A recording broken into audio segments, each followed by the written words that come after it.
Who are the coolest dudes on the planet? United States veterans. What's the coolest sport on the planet? Pro wrestling. And what would be the coolest podcast on the planet? That would be this one. U.S. military vets talking pro wrestling. This is the No Shave Man Cave. Two badass disabled vets sharing their love of pro wrestling, giving you their perspective as fans, talking about current events and matches, history of titles, and who knows what else. Let's do it. Welcome to the No Shave Men Cave. Now your hosts, Ellie Jair and Jay Tilley.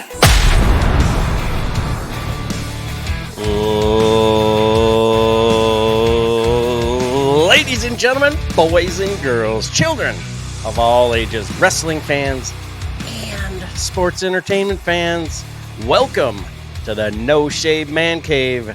I'm Ellie Jair. I am the one and only Jay Tilley. The one. Finally, we've come back for the podcast. Man, it has been a month of Sundays, and it's awesome to see you, man. How you been?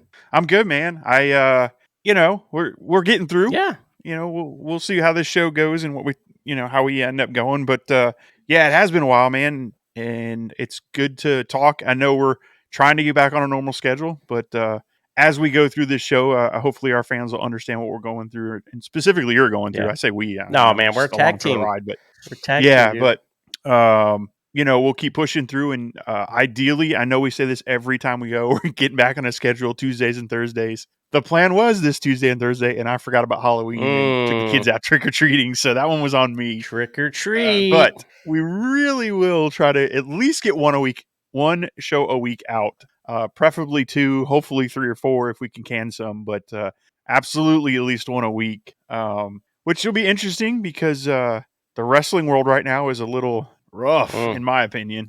I'm having some soul searching to do with my AEW right now. Flashes, flashes.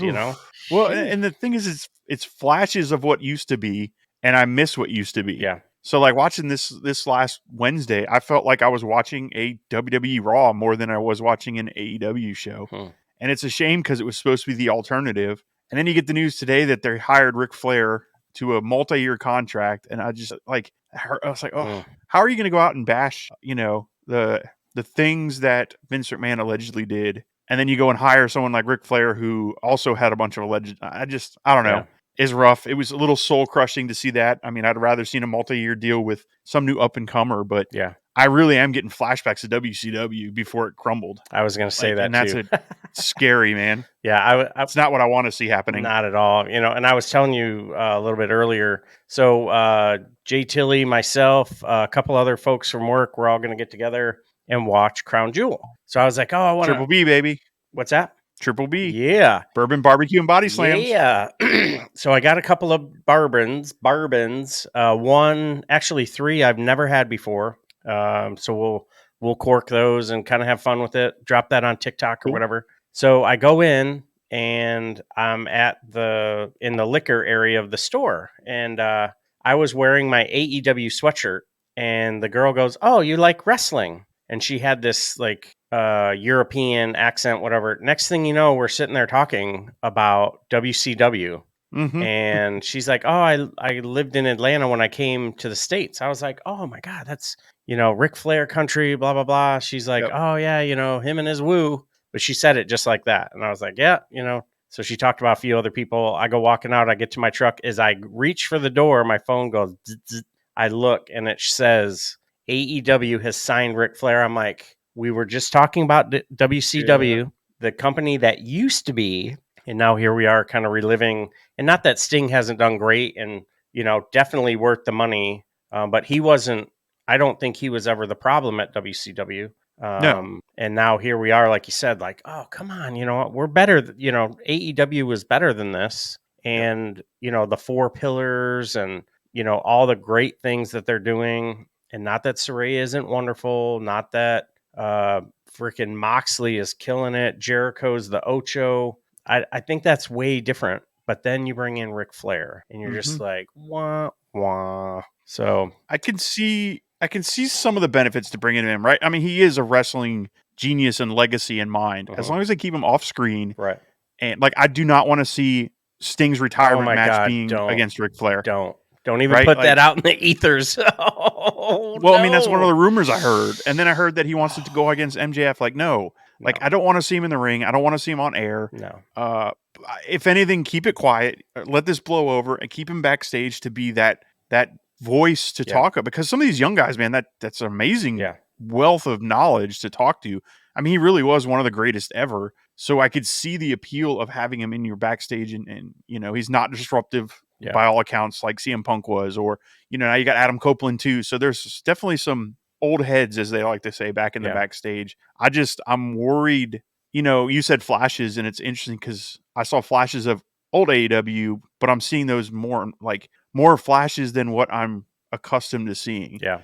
We were always going to get the really great in-ring stuff. I mean, if you look at Dynamite, we had an amazing match between Orange Cassidy and Claudio. However, even still, there were things like, all right, well, so the Hook thing was to get Hook out of the arena. Where were their best friends? Where were all the other people that Orange Cassidy has made allies with that just didn't bother showing up? Yeah. You know, and there's little things like continuity things that AEW was really good at not having an issue with, and now they're an issue again. And I don't know. I keep, and I've been saying this probably for a month now or 2 months now, or actually probably all of 2020. Like, I'm hoping it's just a phase. I'm not. I don't think so. Yeah. I think this is just the reality of what AEW is going to be now.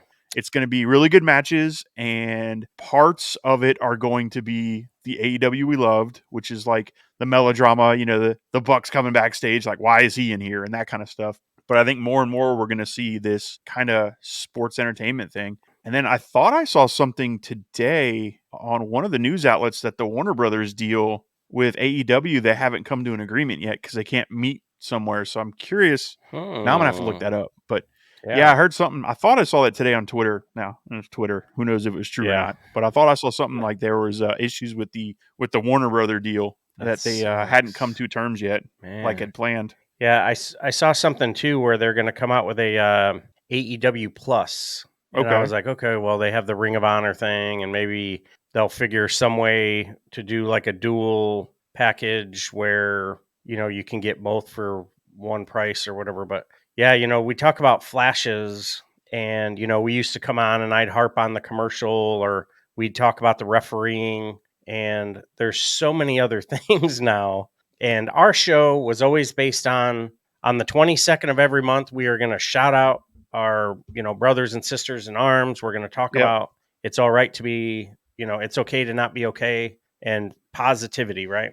Yep. And it's like 5 years in, they filled Wembley. Tony Khan has this huge announcement, and I was like, oh man, what's the announcement going to be? And I thought, bum, bum, bum. And then they were going to announce like either a TV deal or some kind of change in programming. And then they go, hey, in 30 days, AEW is going to start selling tickets for Wembley next year. What? I shaved my legs for this? And I was all excited. Like, you know, the barometer now is like when he goes, oh, we've got a huge announcement. I'm just like, well, I'm not going to tune in just for your freaking announcement. I'm tuning in. They're you know, you tune in to Monday Night Raw for, you know, what's Seth Rollins going to do? What's Cody up to? Main event Jay coming into his own. And then you turn in to Friday, the storyline with the Judgment Day and NXT. You know, how are they going to put an edge on Tiffany Stratton? They're making superstars. What are they going to do with Becky Lynch? And then you turn into AEW Dynamite, Rampage, and Collision for an awesome wrestling show. And you get some wrestling, and then you get sports entertainment, which I thought they were joking with when they started the Jericho thing. And, you know, when it was Jericho and Garcia was doing the dancing thing, dude, that was money. And then you'd have Jack talking about, I like this hat. I was like, okay, all right. That's about all the sports entertainment that I want to see. And now, like you said, you know, little by little, but we'll see. You know, I'm digging the Bucks' new edge. I really, really cannot wait. I'm curious where this is going to go for sure. And I guess like I said, the flashes, right? The frustrating thing is like the Wardlow thing was great. The MJF going backstage trying to find a partner. I liked all that. There were parts of it I didn't like the Acclaim hiding. But even then, they did the AEW thing and made the joke about like, oh, we've been hiding here for all this time for no reason. Okay, there's those kind of things I liked. And I don't think that the great wrestling is going to go anywhere. I think with the caliber of people on that roster and everything, that's not going to change. But that's not enough to separate it from what's out there. And that was the whole point, is the sports realistic feel. And I feel like that sports realistic feel is going away. And you look at the wrestling part of it. Well, look at the Creed brothers versus Alpha Academy, Whew. right? So you're getting those quality matches on WWE now, which, say what you want, whether it was the old creepy man that was holding these guys back or whether it was the competition of AEW coming in, making these guys go a little harder and do little things. But you're seeing better matches on WWE now, in my opinion. Oh, 100%. You know, I totally agree with you. and that I think can be attributed to what AEW is doing. So then the question is like, well, what makes AEW different? Like, why are we trying to watch it other than the cast of characters? Which I guess is fine, right? Like back in the WCW Monday Night Wars, they were the same issues. It was just WCW was a little edgier. I just miss the rankings. I miss the everything kind of had a purpose, and you could read through things and go, oh, well, maybe this is a work, or maybe this is, what are they doing here? And now I'm just kind of like, no, that's probably just a mess up, or that's not going to go anywhere. And that's what turned me off a while ago on WWE, because you'd watch a storyline play out in 3 shows and then it was done, whereas AEW is 4 years of it. So that part frustrates me, but it is what it is, right? It's wrestling. It's what do they call whatever, circular. I know there's another word for it, but and it always goes around. So I'm sure we'll get around to another thing. I think TNA, going back to TNA, Woo. I think is going to be interesting, and I think NWA getting a live show, plus MWL is supposed to be getting a show Just on. about done. Yep. I forgot what channel. So now you've got other alternatives. So maybe that's what's going to kick AEW in the ass to go, oh, Yeah. I am very curious to what All In's going to do number wise next year, though. Oh yeah. I mean, are they going to get 80,000 people in there again?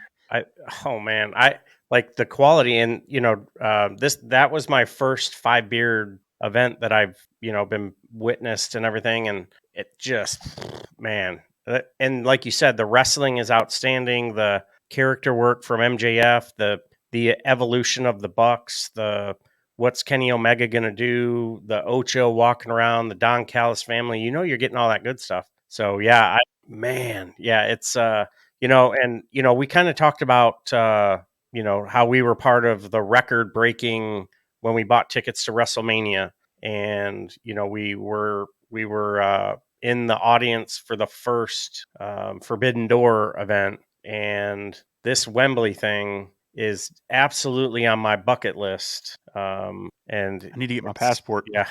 So we can go next year. Yeah. So, dude, especially because we might have the hookup to go next year. So I definitely need to get my passport taken care of.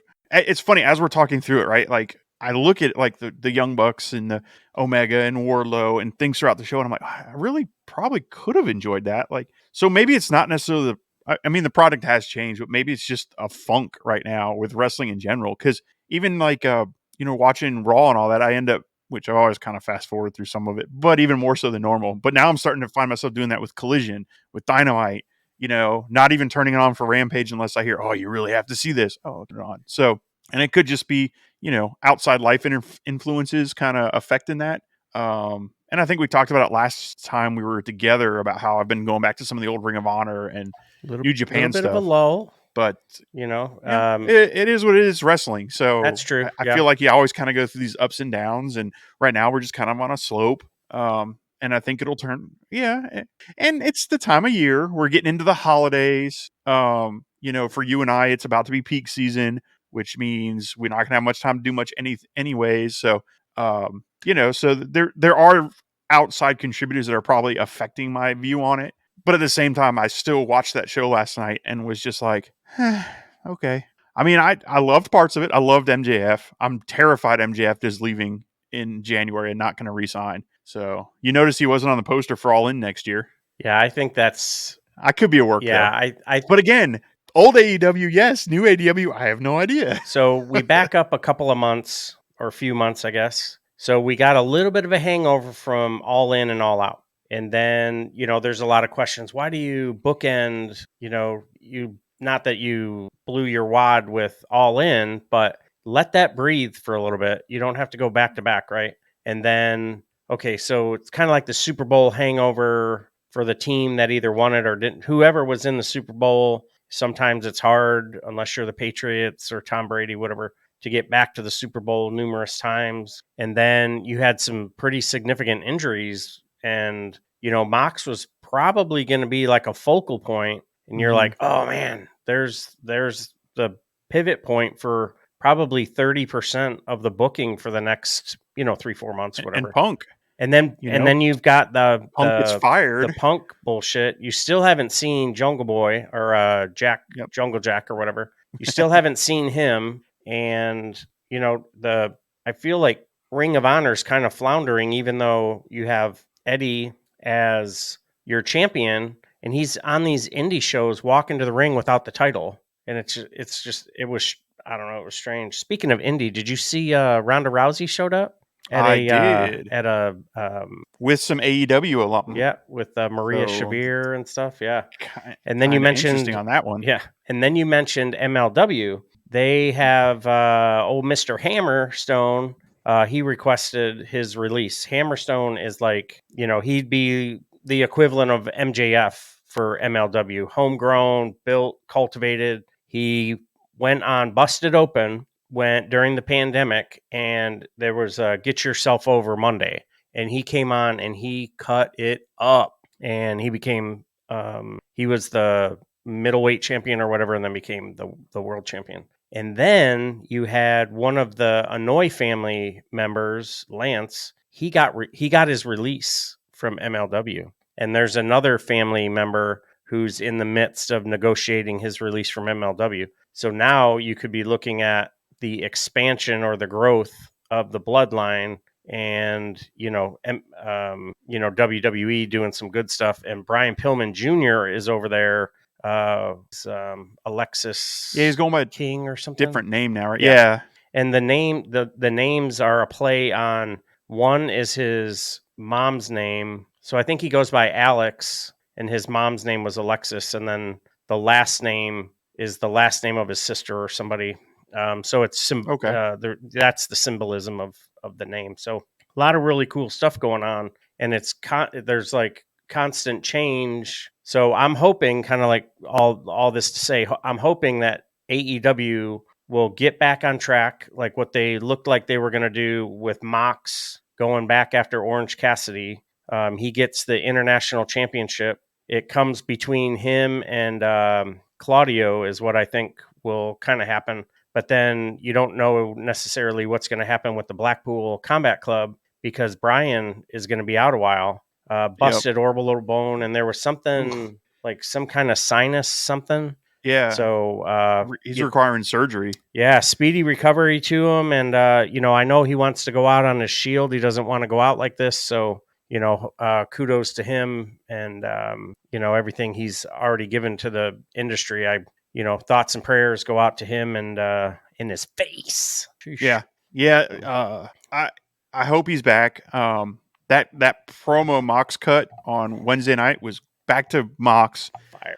I don't think so, though. I think you're going to see at Full Gear. I think Orange Cassidy beats Mox as the final boss. Let's say, like this version of Mox, the violent, over the top Mox. I think you have Orange Cassidy beat him, and now you propel him even further, further up the chain to where now he can start chasing the world title or something. I don't know. That's just my opinion. I mean, you keep doing that, and you keep pushing him the way to the moon, strong. To the moon, as they would say.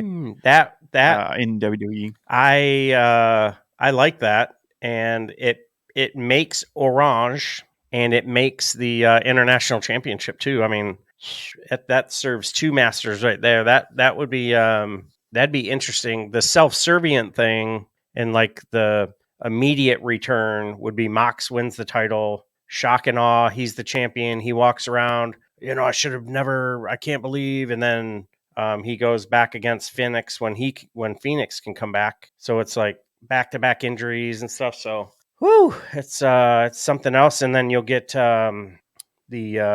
former women's champion who's out with the shoulder, British Oh yeah. Jamie Hayter. Hater. She'll, when she Yep. comes back, She should be coming back soon. that's going to be interesting. And that might be why they put the title on Sheeta, so she can come back and get it, and then she'll feud with Saraya, or somehow get the title back on Saraya or whatever. But Sheeta's been doing freaking phenomenal. That was a really good match, and kudos to AEW for giving that match the time to breathe, and just awesome work. Yeah, I can't wait for her and Tony Storm. Yeah. See, I think Storm wins it at Full Gear, and I think you're setting up Storm and Hater when she comes back. That would be I'd like to that see would be even better. Yeah, that would be better. I'd like to see that. I love the character work from Tony. Yeah, it's great. I'm not a big fan of these silent video things in the picture-in-picture though, but it is what it is. Whatever. I mean, it's one way to fill your picture-in-picture and not have like parts of the match that are just stalling. Yeah, but holding a headlock on the outside of the ring. Yeah, headlock for like 20 minutes outside. Jeez, man. But speaking of women and everything, I think, and I'm again old AEW, this is probably more possible, but I think we're going to see the Devil as being Britt Baker. I think this Devil Mask's suspicion and all that. I don't know who her crew's going to be. I don't know who's going to be part of it, but I think that would be kind of a nice little twist, because MJF and Britt Baker have a history going through social media. They hated each other and they've talked all that. It would be interesting, to see them have her as the one orchestrating this devil attack stuff down the road. Just something just something I was thinking about. That's a good one. Yeah. So, and going back, even how you were talking about old AEW, you would do this like if we were sitting around watching a pay-per-view or at work or whatever, and you'd be like, hey, I was going to save this for the show, but what do you think about this? And I'm like, no, things that my WWE brain doesn't even think about because it's not in the parking garage opening segment in the back with Pierce or Nick Aldis as your SmackDown, the Friday night SmackDown general manager, been doing awesome. So I'm interested to see if that brings Mickie James back, but she's doing some great work over in TNA. It's Impact now, but when it comes back to, I think I'm going to, when they get their whatever their new title ends up looking like, I think I may end up getting add to the collection. Yeah. So cool. I'm so happy for them. That's I just don't want them to go back to the weird sided ring. I didn't 6-sided. Yeah, I don't want a 6-sided ring. I mean, it was neat when it happened, but now I'm like, no. And from what I understand, the workers didn't like it. They got injured too much. They said it was too hard to balance the moves. I'm like, all right, well, don't go back to it then. But I know you wanted to talk about something else here. We've got about 10, 20 minutes, however long you want to go. Just for the fans who, I know we don't always get everything live, but we do get a lot on the audio side, 250 plus downloads. Yeah, go us. So, I'll open the floor to you if you want to talk a little about that, and then maybe tell them what other things coming up we can be doing here. Yeah, absolutely. So first off, love the hat. The Dolphin, he's wearing a Dolphins NFL hat from last year's Crucial Catch, which is the NFL contributing to cancer research. Why is that significant to us, to me? Mrs. Ellie Jair is going through it.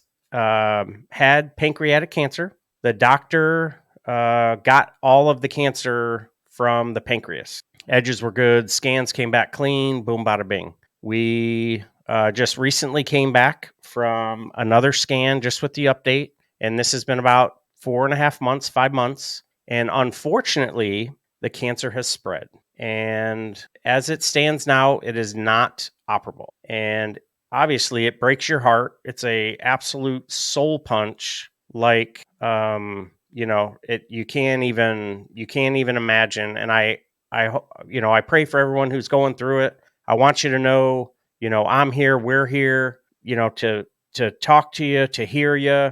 If you want to share, hit us up on the socials. Hit us up at noshavemancave@gmail.com. We'll talk about it. We have some folks that have really helped out. One of our business partners has some connections.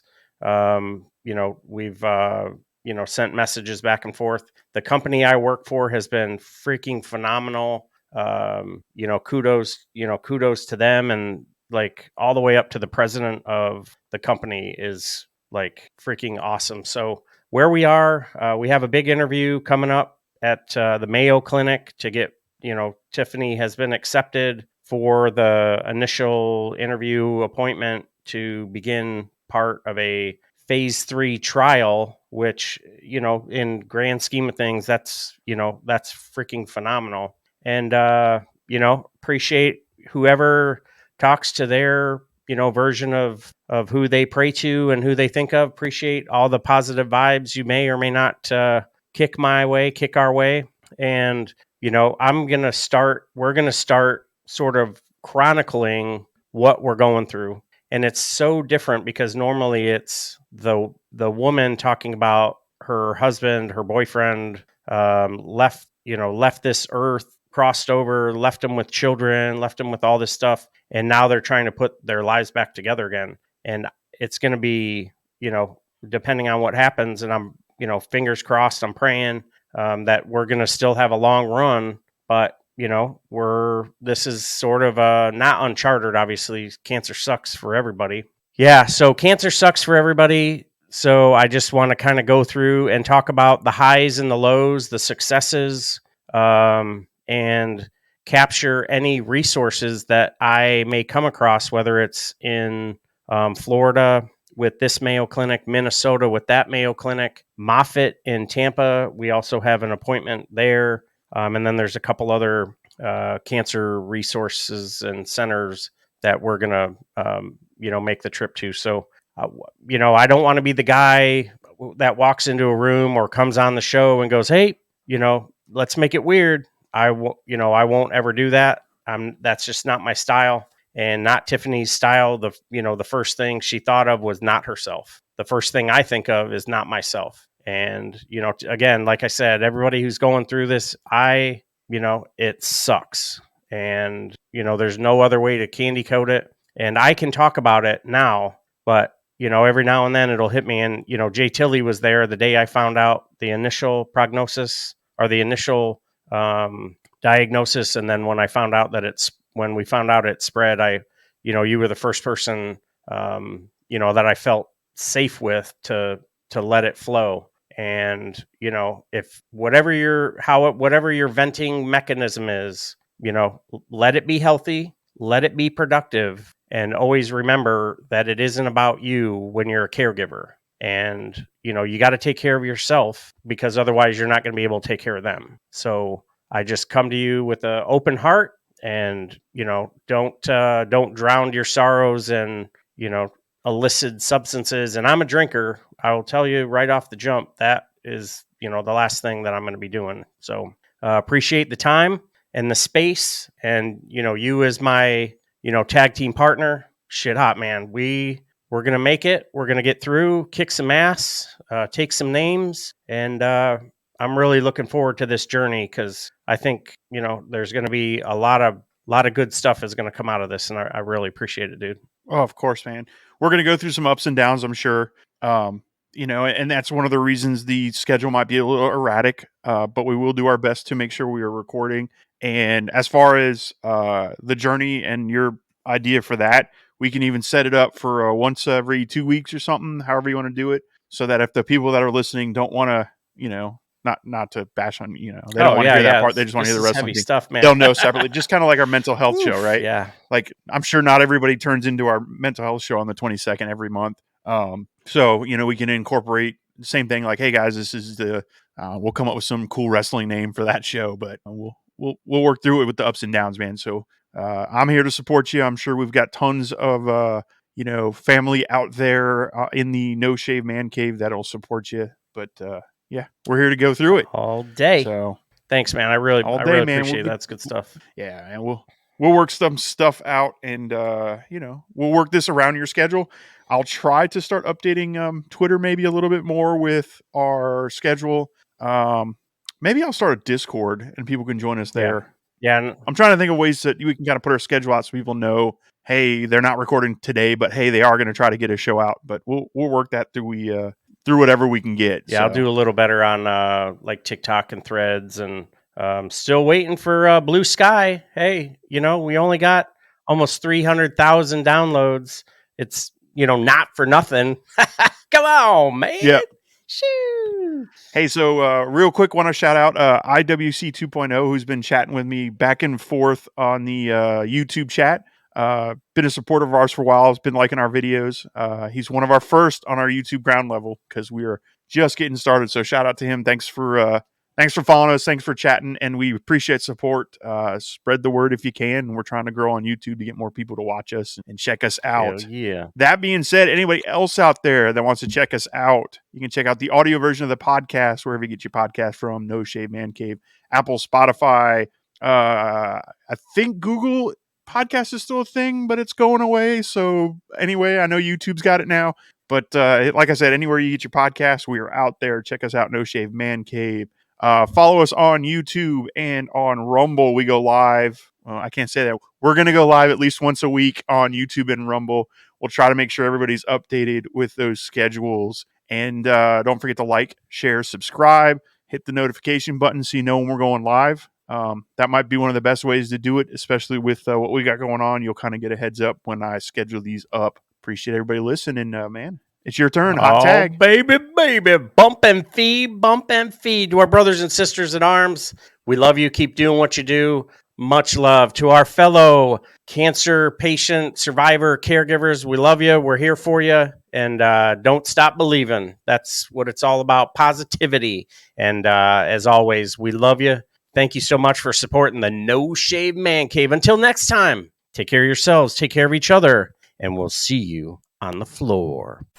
You've been listening to the No Shave Man Cave. If it's pro wrestling, we're talking about it. Unless we see something shiny and wander off into the woods. If you hang around long enough, we'll eventually come back. We hope you've enjoyed the show. Fire off your comments and be sure to leave us a 5-star rating, and we'll be back soon. But in the meantime, hit us up on Twitter, YouTube, and TikTok at No Shave Men Cave. Y'all be cool, and we'll see you next time on the No Shave Men Cave.